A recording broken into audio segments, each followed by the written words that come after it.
Here we are at the AAPG Publications Pipeline office on North Eldridge.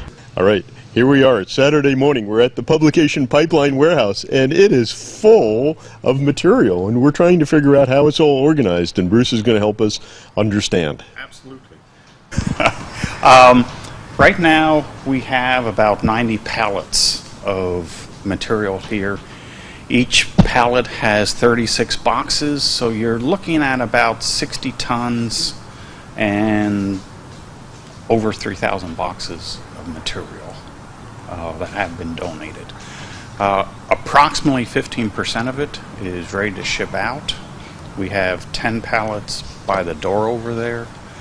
Everything with a green dot, that is going to Cameroon. That was sponsored by Noble Energy, and that is packed, inventoried, and ready to go. So we have another 3 or 4 pallets that will be our next load, and as you had suggested, perhaps South Africa. So wow, wouldn't that be something? Yes. If it could even be partly coordinated with the big meeting. Yes. Yes, no, that's the goal. John Blickweed is down in South Africa right now and has made contacts, has received the formal paperwork from University of the Western Cape, and they are in need of a donation. Wow, that's exciting. It is. It is. It is. So, hey, if you guys ever want a great upper body workout, come join us some Saturday morning. It's a good group of people. How often does the group meet? They're going to meet later this morning. Yeah, 10:30 we have our regular monthly meeting, gives updates on who's doing what, the contacts that have been made, and where we are. Almost every Saturday there's 4 to 8 or 10 people out here. Wow. Probably the biggest time allocation is for the inventory. You cannot import material into any country without a detailed inventory. I see. So each one of these boxes will be opened, it'll be inventoried, it'll be reboxed, make sure it's full so the boxes don't collapse, and that is all compiled by a lot of dedicated people here. Many of the members here have been doing this for 5 and 10 years and really know the system. So I have to ask you about the mass balance. Is more coming in than coming out, or is it about it depends what month it is. Steady state? We will get, some months we'll get 20 or 30 boxes in. Other months not so much. There are a number of geologists right now that are retiring. That is a source. Sure. 3/4 of my personal library are going to Cameroon. There are also the second where the big donations come in is when a company buys out another company, and of course they have an extra library. The first 3 rows here are an ExxonMobil donation, and when they bought Mobil, they had pretty much an extra library. Wow. AAPG's library in Tulsa, we're looking for a home for that, and Dan Pratt thinks he has a place in India that needs that. So these are all things that are in the mill by, like I said, a lot of good people working hard. Well, I'm interested in some of the really special publications that APG's done over the years, and my particular favorites are the memoirs, and so I'm interested in the collections, field studies, anything to do with some of the hydrocarbon systems. I see a whole bunch of atlases here. Those are always fantastic. So this is just absolutely incredible. I had no idea what to expect and how large this area is. How many square feet are we looking at, Bruce?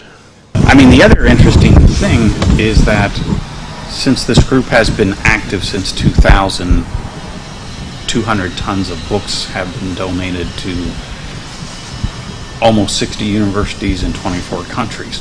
So if you imagine this place being filled up and emptied 3 times, that's the amount of material that has been moved out by this group. Wow. AAPG's mission is to disseminate scientific information, so this is certainly one way to accomplish that, and it's getting to places that the material can be used. And even though we're in the digital world, there's still valuable content. And I'm Jose Guzman. I'm the current treasurer of the Publication Pipeline Committee, and this is possibly going to be my last year as treasurer. I've been involved in basically taking care of all the budgeting and the expenses that we get from AAPG, authorized every year. And also I help and I get involved with the shipments and the inventory work. And this is a fantastic opportunity to help universities elsewhere in the world. We have been doing a lot of shipments to Africa and Asia. We're now looking possibly into other parts of Africa, East Africa, possibly even South Africa, maybe also into India and Mexico. So we are looking for opportunities to deliver all this incredible amount of books to universities where they still use paper. So that's what I do for the Publication Pipeline Committee. If someone wanted to get involved, how would they get involved? Basically, you just volunteer, and we meet every month. So and who do you volunteer to?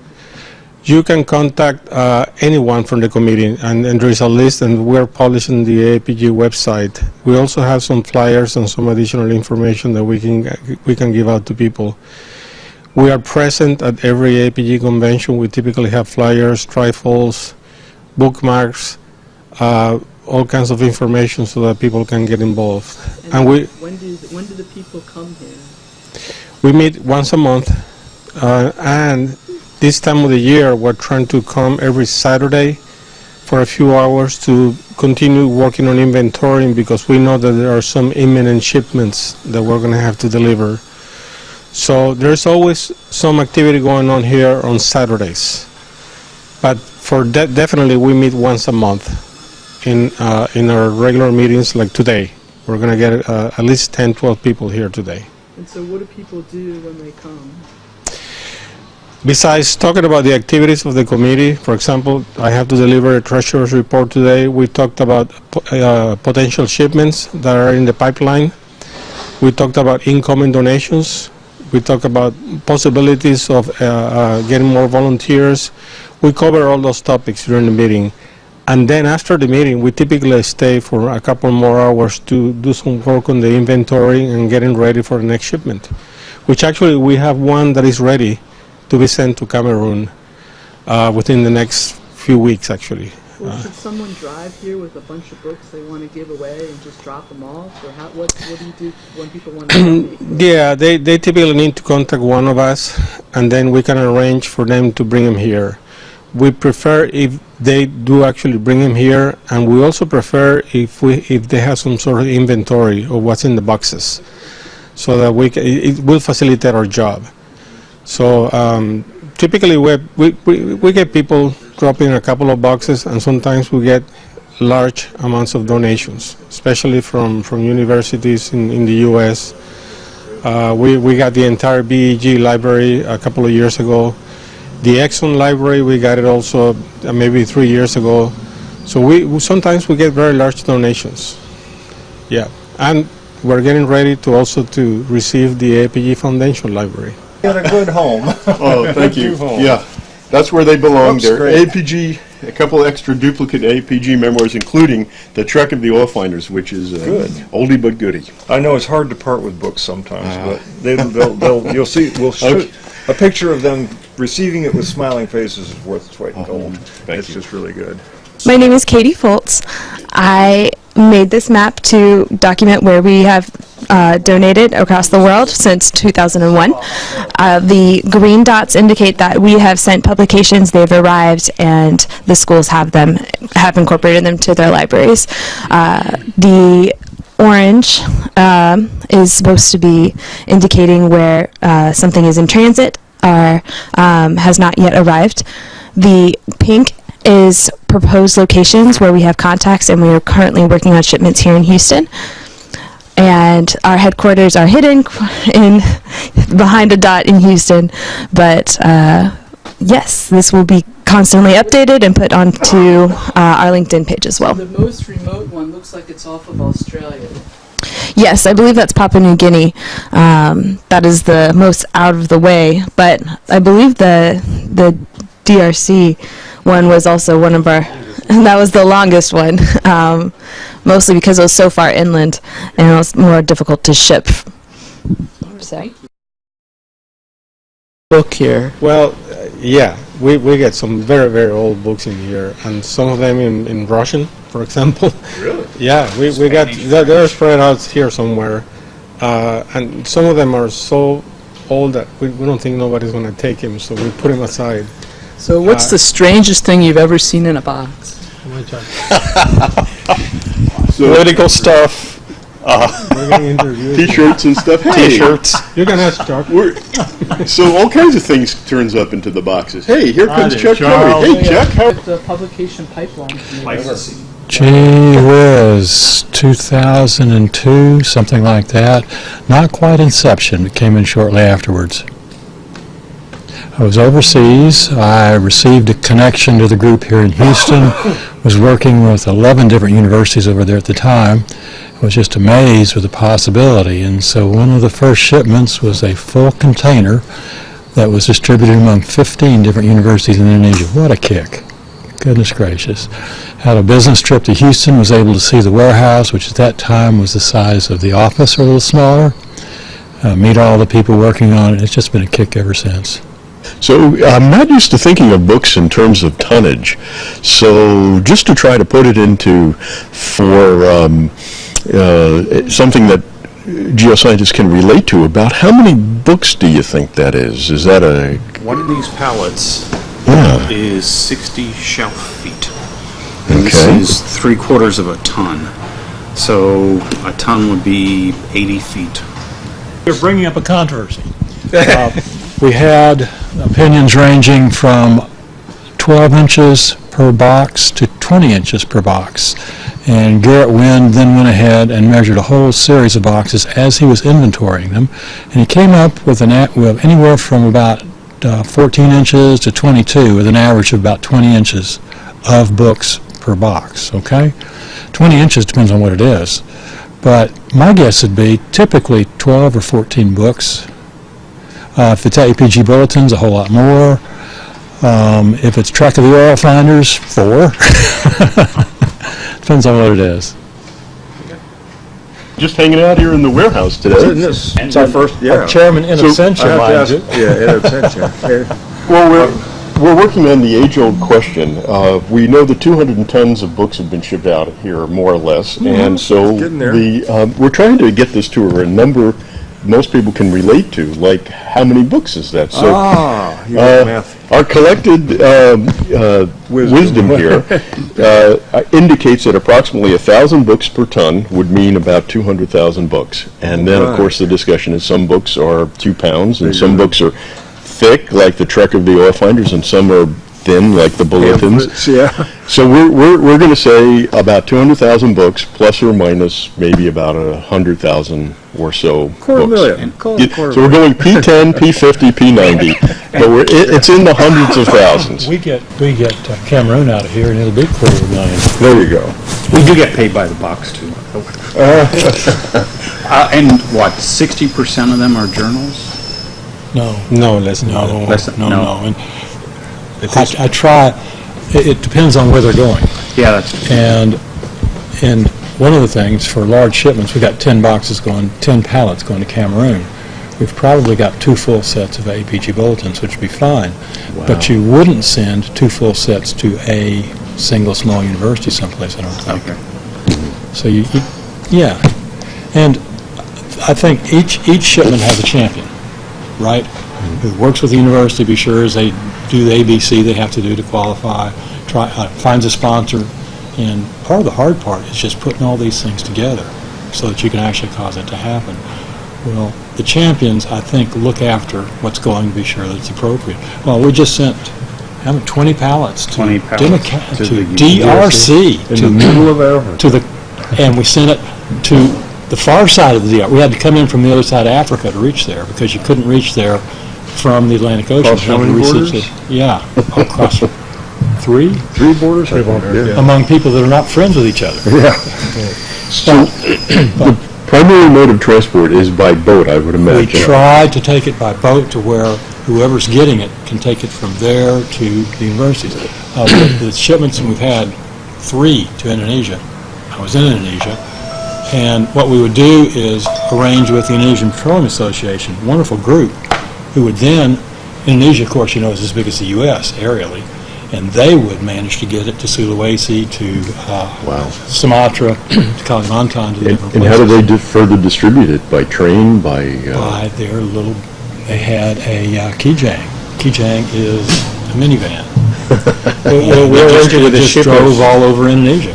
With the shippers, we asked that it has to be door to door. So definitely, I mean, it goes to a port and then it's delivered to the university, typically by truck. We also try, well, if you get a petroleum industry sponsor, you get another benefit, which is somebody that knows how to get things into the country. And as we know, those of us that lived overseas, it's not as easy as door-to-door. Things get stopped. And so for the shipment to Indonesia, we had Schlumberger, who is a magician at getting things through customs. We have, frankly, had things stopped in customs a couple of times and had to do some scrambling around. And successful almost across the board. We've had one glitch that I think you're familiar with. But one glitch in 18 years. And 200 tons. Yeah. We learned a new word on that, demurrage. What's demurrage? It's what you pay customer at the dock to get the stuff released. So there are probably other words for it. Auction. Yes. If you get delayed in customs, you have to pay some daily charge. So that's what it is. Well, do you see this getting into digital publications, or all these people want paper? Good question. The point so far, and this has been a concern for a number of years here, and everything's going digital. Students really love digital stuff. Digital stuff costs money. And there are two things. One, what I've found is that in universities outside of developed countries, books are still really popular. I have mentioned to several others, I was there when we delivered a shipment of books to one of the major universities in Indonesia, one of the oldest, University of Gajah Mada. I think there are 40,000 students there. The Dean of Geology had tears in her eyes to receive that stuff. It really is important. Every time we send one, we try to get pictures upon arrival of students and professors, and they just slap happy. It really has impact. I have arranged, through AAPG, mind you, some donation of AAPG data pages to universities. That's wonderful. One of the things that happens is if a university has a donation of data pages, anybody within access to that, the other universities come over and use it. It's great, but it costs money. And the sponsorship, I have not found available for that. So sooner or later, I guess, is that fair? All of us feel like, yeah, this will go another direction. But right now, the books are really in demand. Yeah, it's a closing window, but we're getting more books because people are going digital. And so far, they need books overseas, but sooner or later, we think a decade maybe, pull a number out of the air, it'll probably dry up. So we got to get rid of these while they still want books. Not get rid of, we need to replace, Get them in good hands. Bear in mind, all of these pallets were double stacked a year ago. And so we did not, this was just finally corrected last week. It was a safety issue, really. Last week, Garrett finally, because they collapsed when they were on top of one another, Garrett finally got the last double stacked pallet down.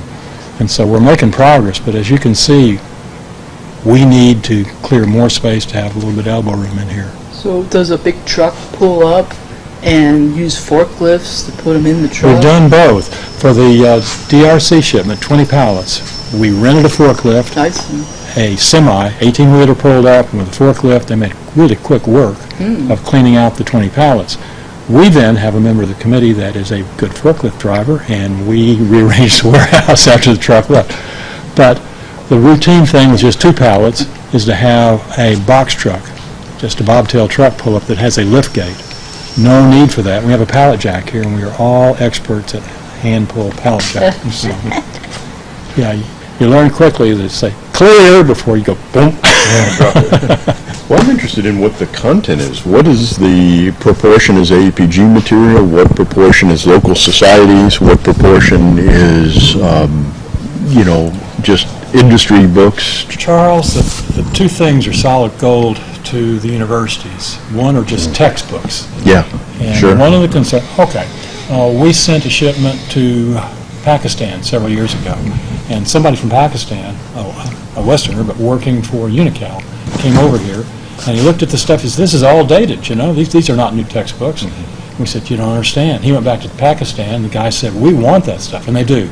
Berry and Mason, Crumbaugh and Schloss, all the books we went to school with, they haven't gone out of date. There's newer stuff, but the old stuff is still good. Hey, one of the problems we have sorting books is you tend to read them. You say, "Hey, Art, let's get back to work." But we have one. Hey, my publications, I mean, even if you go back very, to geosynclinal theory, the data's still good, the paradigm is different, very different, but the information is... you still see Schloss, L.L. Schloss cited in modern. Another example for the DRC shipment, they wanted a lot of the mining type literature and books. So we actually kept very close attention to that, and we did send, I'll say at least 20-25% of that shipment contained mining literature. To come to your question about proportion, I'd guess 10 or 20% are bulletins, and then when we take, there are two different kinds of donors that we get. That's individuals like you and me, and a lot of those will be bulletins or our college texts, or like your memoirs. I collected the AAPG memoirs. That's the other thing that's solid gold. Those AAPG Blue Books. But then too, when Exxon and Mobil merged, they had two libraries, so we got a lot of books there. We got the Exxon Library. Yeah. We had the Exxon librarian as a member of the committee. Wow, was that Sweet. one? Oh, yeah. She was good. Jan Hagee was her name. She moved to California, unfortunately. Yeah. But, so the corporate donations are a lot of textbooks from shelves and like that. So that bumps up the proportion, I think, for books. One of the things we have to watch is you get corporate donations that have proprietary things, and really good solid stuff goes in the dumpster because it doesn't belong to us. It belongs to ExxonMobil or ConocoPhillips or something like that. So what about seismic and things like that are, as you mentioned, are kind of in a proprietary type thing? We typically send company seismic. reports. If you look around here, you can see those big portfolio books of seismic that are public domain. Yeah. We don't send seismic that is not in the public domain. Right. Not So now We're geologists. We have to have a map, right? Yeah. we're standing right here. Yeah, okay. Linda is right there. So This is this, and it is wrong. It should not be yellow. I thought there were 36 boxes on here, and it's missing 2. There were 36 boxes here. Somebody helped us out by labeling the rows and columns. Gotcha. So on the map, A, B, C, D, E, and you can see them in here, and then 1 through 12, it's up to 13 now. Right. The rows.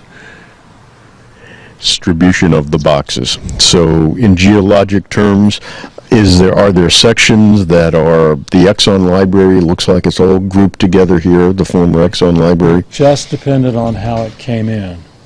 We I are see. not able to organize, or we have not organized things, because once something is in here, it's much easier. As you can imagine, with a handheld pallet jack, to move F1 back there would be a huge job. Oh, sure.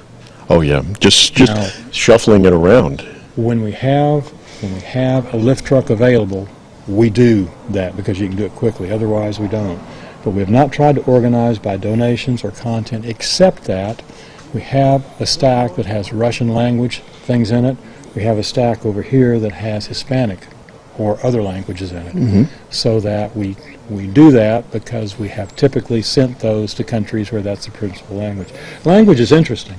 You would think, when I was in Indonesia, there were organizations that were working on translating textbooks and technical materials from English into Bahasa Indonesia. It's crazy. Nobody in Indonesia wants to read a Bahasa Indonesia textbook. They want English. English is the language of science. And so what we found is that, yes, if you find some in the local language, send it there, but don't get upset about it because they want the real stuff in the real language. So 90% of the material is in English? 98%. 98%, Yeah. fantastic. It's rare to get other. think of what it is. That's my guess. If we were receiving donations from Russia, Russia is one exception. In Russia, people typically use Russian things. There are some Spanish-speaking countries where my understanding, although I have not been there, is that most of the science is still in Spanish. The rest of the world's all in English. Wow. Golly. It's pretty clear that the publication pipeline has been doing a great job for a long time, and it was wonderful to kind of get the chance to see it. This is the first time that I've seen it, and I'm really impressed with the quantity of material, and we calculated roughly about 250,000 books that have gone to good places, and so I think that's absolutely fantastic. I want to thank everybody for doing it, and it's part, we were talking earlier, it's part of APG's mission to get good science out there. So just wanted you to know that I really appreciate it, and the APG Executive Committee really appreciates it. We were just talking about it at our last meeting, so wanted to come out and share a kolache.